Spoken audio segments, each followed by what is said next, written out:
Hi hello welcome to our channel Sravanthi Bolloju home vlogs. Today special recipe chicken 65 dum biryani. ఎప్పుడైనా chicken 65 బిర్యానీని ఇంట్లో prepare చేశారా? అయితే ఒక్కసారి నేను చెప్పిన విధంగా ట్రై చేసి చూడండి.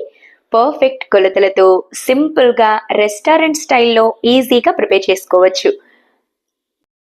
వందలు ఖర్చు పెట్టి రెస్టారెంట్లో బిర్యానీని పర్చేస్ చేసుకొని ఇది హెల్దీనా కాదో, ఫుడ్ కలర్ వేశారో లేదో అని ఆలోచించే బదులు 2 గంటల టైం కేటాయించారంటే ఇంట్లోనే కమ్మటి బిర్యానీ క్షణాలలో రెడీ అయిపోతుంది. అంతేకాకుండా ఎటువంటి ఫుడ్ కలర్స్ని యూజ్ చేయకుండా చకచక కమ్మటి బిర్యానీని ప్రిపేర్ చేసుకోవచ్చు. మరింకెందుకు ఆలస్యం, తయారీ విధానాన్ని చూసేద్దాం.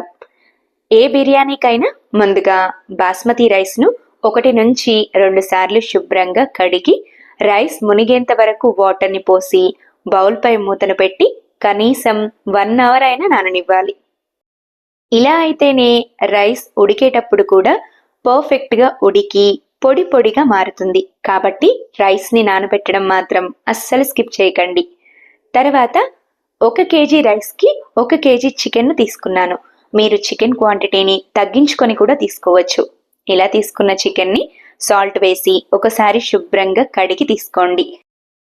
ఇలా శుభ్రంగా కడిగి తీసుకున్న చికెన్లోనికి రుచికి తగినట్టుగా సాల్ట్, తగినంత కారాన్ని యాడ్ చేసుకోండి. కారం వేసుకున్న తర్వాత 2 టేబుల్ స్పూన్ల వరకు బిర్యానీ మసాలాను వేసుకోండి.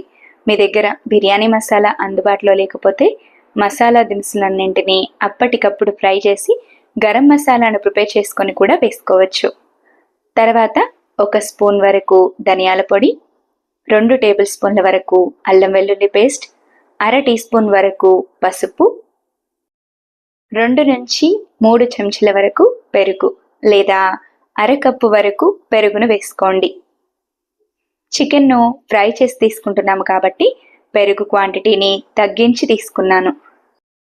ఇలా పెరుగు, కారం, మసాలాలు వేసుకున్న తర్వాత చికెన్కి చక్కగా పట్టేలా బాగా కలుపుకోండి. పెరుగు క్వాంటిటీని ఎక్కువగా తీసుకున్నారంటే చికెన్లోకి గ్రేవీ ఎక్కువగా వచ్చేసి చికెన్ చక్కగా ఫ్రై అవ్వదు. కాబట్టి ఇలా కొద్ది క్వాంటిటీలోనే 2 నుంచి 3 టేబుల్ స్పూన్ల వరకు పెరుగును వేసుకొని ముక్కలకు చక్కగా పట్టేలా బాగా కలుపుకోండి. ఇలా రెడీ అయిన చికెన్లోనికి ఇలా మసాలాలన్నీ చక్కగా పట్టిన తర్వాత 2 టేబుల్ స్పూన్ల వరకు కార్న్ఫ్లోర్, 2 టేబుల్ స్పూన్ల వరకు మైదాను వేసుకోండి.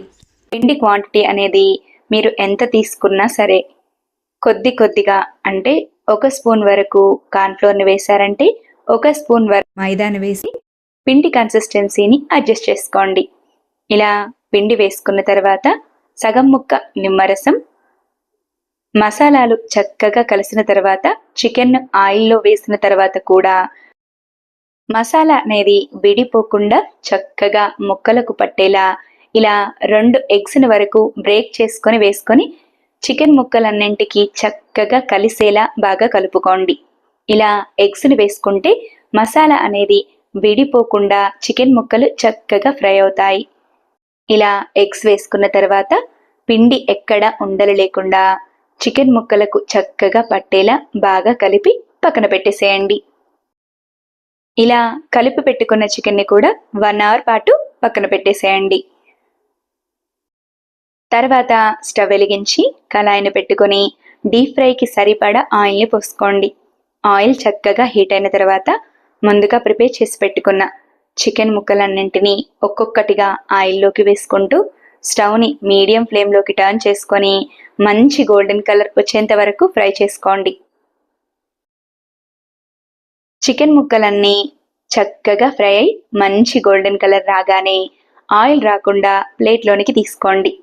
మిగిలిన చికెన్ మొత్తాన్ని కూడా ఇలానే కొద్ది కొద్దిగా ఆయిల్లోకి వేసుకుంటూ, మరి ఎక్కువగా కలపకుండా ఇలా వీడియోలో చూపించిన విధంగా నిదానంగా కలుపుతూ లైట్ గోల్డెన్ కలర్ వచ్చేంత వరకు ఫ్రై చేసుకోండి. చికెన్ను ఇలా చక్కగా ఫ్రై చేసుకున్న తర్వాత గ్రేవీ కోసం మిక్సీ జార్ను తీసుకోండి. అందులోనికి పెద్ద ముక్కలుగా కట్ చేసిన 4 మీడియం సైజ్ టమాటాల తరుగు, 6 నుంచి 10 వరకు పచ్చిమిర్చిని నీట్గా తొడిమలు తీసేసి ఇలా మధ్యగా తుంచుకొని వేసుకోండి. తర్వాత రుచికి తగినట్టుగా సాల్ట్, అరకప్పు వరకు చిక్కటి పెరుగును వేసి మిక్సీ జార్పై మూతను పెట్టి మెత్తని ప్యూరీలా అయ్యేలా గ్రైండ్ చేసుకోండి. గ్రైండ్ చేసుకున్న టమాటో ప్యూరీ ఇలా వస్తే సరిపోతుంది. ముందుగా చికెన్ని ఫ్రై చేసి తీసుకున్న ఆయిల్లోనికి పొడవు ముక్కలుగా చాప్ చేసిన 4 నుంచి 5 ఆనియన్స్ తరుగును వేసుకోండి. ఆనియన్స్ని ఆయిల్లోకి వేసేటప్పుడు ఇలా చేతులతో కాస్త గట్టిగా ప్రెస్ చేస్తూ పొడి పొడిగా అయ్యేలా చేసుకొని ఆయిల్లోకి వేశారంటే ఫ్రైడ్ ఆనియన్స్ అనేవి తొందరగా ఫ్రై అవుతాయి. ఇలా ఆనియన్స్ వేసుకున్న తర్వాత స్టవ్ని మీడియం ఫ్లేమ్లోకి టర్న్ చేసుకొని మంచి గోల్డెన్ కలర్ వచ్చేంత వరకు కలుపుతూ ఫ్రై చేసుకోండి. ఇలా చక్కగా ఫ్రై అయిన ఫ్రైడ్ ఆనియన్స్ని ఆయిల్ రాకుండా ప్లేట్లోనికి తీసుకోండి. ఇలా ఫ్రైడ్ ఆనియన్స్ అన్నింటినీ ప్లేట్లోనికి తీసుకున్న తర్వాత ఇదే ఆయిల్లో నుంచి మీకు చికెన్ తాలింపుకు కావలసినంత ఆయిల్ని మాత్రమే ఉంచుకొని మిగతా ఆయిల్ని వేరొక బౌల్లోనికి తీసుకోండి. ఇలా వేరొక బౌల్లోనికి ఆయిల్ని తీసుకున్న తర్వాత మళ్ళీ ముందుగా ఫ్రైడ్ చేసిన ఆనియన్స్ని కొద్దిగా ఆయిల్లోనికి వేసుకోండి.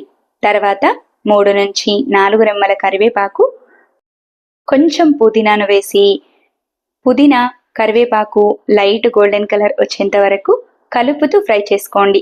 ఆనియన్ ముందుగానే ఫ్రై అయింది కాబట్టి ఎక్కువగా ఫ్రై చేయాల్సిన అవసరం ఏమీ లేదు. పుదీనా ఆకులు పచ్చివాసన పోయేంత వరకు కలుపుతూ ఫ్రై చేస్తే సరిపోతుంది. తర్వాత మరొక 2 టేబుల్ స్పూన్ల వరకు అల్లం వెల్లుల్లి పేస్ట్ను వేసి అల్లం వెల్లుల్లి పేస్ట్ పోపులో చక్కగా ఫ్రై అయ్యేలా కలుపుతూ ఫ్రై చేసుకోండి. అల్లం చక్కగా ఫ్రై అయిన తర్వాత ముందుగానే గ్రైండ్ చేసి తీసుకున్న టమాటాలు, పచ్చిమిర్చి, పెరుగు మిశ్రమాన్ని ఇలా రెడీ అయిన పోపులోకి వేసుకొని టమాటా మిశ్రమం పచ్చివాసన పోయేంత వరకు ఒకసారి బాగా కలిపి బౌల్పై మూతను పెట్టి స్టవ్ని లో ఫ్లేమ్లో ఉంచి ఉడికించండి. ఇలా అయితేనే టమాటా మిశ్రమం చక్కగా ఫ్రై అవుతుంది. ఇలా రెడీ అయిన తాలింపులోనికి మరొక టేబుల్ స్పూన్ వరకు గరం మసాలా, 2 టేబుల్ స్పూన్ల వరకు కారాన్ని యాడ్ చేసుకోండి. కారం అనేది మీ ఇష్టాన్ని బట్టి గ్రేవీని టేస్ట్ చేసుకొని కూడా వేసుకోవచ్చు. ముందుగా టమాటాలతో పచ్చిమిర్చిని కూడా గ్రైండ్ చేసి తీసుకున్నాము కాబట్టి గ్రేవీని టేస్ట్ చేసుకొని కారాన్ని అడ్జస్ట్ చేసుకోండి. కారం వేసుకున్న తర్వాత మరొక 2 నిమిషాలు కలుపుతూ ఫ్రై చేసి ముందుగా ఫ్రై చేసి తీసుకున్న చికెన్ను, మరొక 2 రెమ్మల వరకు కరివేపాకును, పొడవుగా చాప్ చేసిన 4 నుంచి 6 పచ్చిమిర్చి తరుగును వేసుకొని చికెన్ గ్రేవీ కలిసేలా బాగా కలుపుకోండి. ఇలా గ్రేవీ అంతా చక్కగా కలిసిన తర్వాత సన్నగా చాప్ చేసిన కొత్తిమీర తరుగు, ఫ్రై చేసి తీసుకున్న కాజుని వేసి చికెన్ మొత్తం కలిసేలా బాగా కలిపి స్టవ్ ఆఫ్ చేసేయండి. అంతే, సింపుల్గా టేస్టీగా బిర్యానీ కోసం చికెన్ రెడీ. ఎటువంటి ఫుడ్ కలరు లేకుండా ఎంత కలర్ఫుల్గా వచ్చిందో చూడండి. ఇలా రెడీ అయిన చికెన్ను పక్కన పెట్టేసేయండి. తర్వాత స్టవ్ వెలిగించి కాస్త వెడల్పుగా ఉన్న బౌల్ను పెట్టుకొని బౌల్లో సగం వరకు వాటర్ని తీసుకోండి. ఇలా తీసుకున్న వాటర్లోనికి కొద్దిగా పుదీనా, బిర్యానీ మసాలాలను యాడ్ చేసుకోండి. మీ ఇంట్లో మీకు అందుబాటులో ఉన్న మసాలాలను యాడ్ చేసుకోవచ్చు. తర్వాత కొంచెం కొత్తిమీర తరుగు, 2 నుంచి 3 టేబుల్ స్పూన్ల వరకు నెయ్యి, అలాగే సగం నిమ్మకాయ ముక్కను తీసుకొని రసాన్ని వాటర్లోకి యాడ్ చేసుకొని నిమ్మ ముక్కను కూడా ఎసరులోకి వేసేయండి. తర్వాత రుచికి తగినంత సాల్ట్, 1 టేబుల్ స్పూన్ వరకు జీలకర్రను వేసి బౌల్పై మూతను పెట్టి వాటర్ని మసలనివ్వండి. వాటర్ ఇలా చక్కగా మసులుతూ ఉన్నప్పుడు ముందుగా నానబెట్టి తీసుకున్న బాస్మతి రైస్ను ఇలా రెడీ అయిన ఎసరులోకి వేసేయండి. బాస్మతి రైస్ను వేసుకున్న తర్వాత స్టవ్ని మీడియం ఫ్లేమ్లో ఉంచి కలుపుతూ రైస్ 90% ఉడికేంత వరకు ఉడికించుకోండి. 90% అంటే రైస్ ఇలా కాస్త చేతిలోకి తీసుకొని ప్రెస్ చేస్తే ఈజీగా కట్ అయిపోవాలి. ఇలా రెడీ అయితే రైస్ అనేది పర్ఫెక్ట్గా ఉడికినట్టు. అలాగే మనం ప్రిపేర్ చేసేది 65 బిర్యానీ కాబట్టి చికెన్లో వాటర్ అనేది ఉండదు కాబట్టి పర్ఫెక్ట్గా రైస్ అనేది 90% అంటే మనం చేతులతో కాస్త రైస్ని ప్రెస్ చేస్తే మెత్తగా అయిపోవాలి. ఇలా కుక్ అయితేనే ఈ బిర్యానీకి పర్ఫెక్ట్గా సరిపోతుంది. రైస్ ఇలా చక్కగా కుక్ అయిన తర్వాత స్ట్రైన్ చేసి తీసుకోండి. బిర్యానీని ప్రిపేర్ చేయడం కోసం స్టవ్ వెలిగించి చపాతీ ప్యాన్ను పెట్టుకొని తర్వాత బిర్యానీని ప్రిపేర్ చేసే బౌల్ను ఇలా రెడీ అయిన చపాతీ ప్యాన్ పై సెట్ చేసుకొని ముందుగా స్ట్రైన్ చేసి తీసుకున్న రైస్, కొద్దిగా ఫ్రైడ్ ఆనియన్స్, కొంచెం కొత్తిమీర తరుగు, ముందుగానే ఫ్రై చేసి తాలింపు పెట్టి తీసుకున్న చికెన్ను రైస్ మధ్యగా వేసేయండి. ఇలా రెండవ లేయర్గా చికెన్ను వేసుకున్న తర్వాత పై లేయర్గా మిగిలిన రైస్ కూడా వేసుకొని సన్నగా చాప్ చేసిన కొత్తిమీర తరుగు, ఫ్రైడ్ ఆనియన్స్, అలాగే ముందుగా రైస్ని స్ట్రైన్ చేసి తీసుకున్న వాటర్లోనికి కలరింగ్ కోసం న్యాచురల్గా కాస్త పసుపును మిక్స్ చేసుకొని రైస్ మీదుగా వేసుకోండి. ఇలా అయితే న్యాచురల్గా రైస్ చూడటానికి కూడా కలర్ఫుల్గా ఉంటుంది. ఎటువంటి ఫుడ్ కలర్తో కూడా పని లేదు. పసుపు వేయడం ద్వారా కూడా రైస్ అనేది చక్కగా రెస్టారెంట్ స్టైల్లో కలర్ వచ్చేస్తుంది. ఇలా పసుపు వాటర్ని వేసుకున్న తర్వాత మరొక 2 టేబుల్ స్పూన్ల వరకు నెయ్యిని వేసి ఇలా రెడీ అయిన బౌల్పై మూతను పెట్టి మూతపై ఏదైనా బరువు పెట్టి 10 నుంచి 15 నిమిషాల వరకు చక్కగా దమ్ అవ్వనివ్వండి.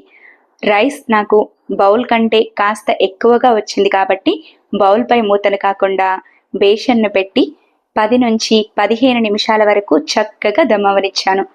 ఇలా రెడీ అయిన తర్వాత మరొక 5 నిమిషాలు బిర్యానీ సెట్ అవ్వడం కోసం అలాగే వదిలేయండి. తర్వాత బౌల్పై మూతను తీసి వేడి వేడిగా సర్వ్ చేసుకున్నారంటే అద్భుతంగా ఉంటుంది. ఇంట్లోనే హెల్తీగా, టేస్టీగా రెస్టారెంట్ స్టైల్ చికెన్ 65 బిర్యానీని ఎలా ప్రిపేర్ చేసుకోవాలో చూశారు కదూ. నా వీడియో కనుక మీకు నచ్చినట్టయితే లైక్ చేయండి.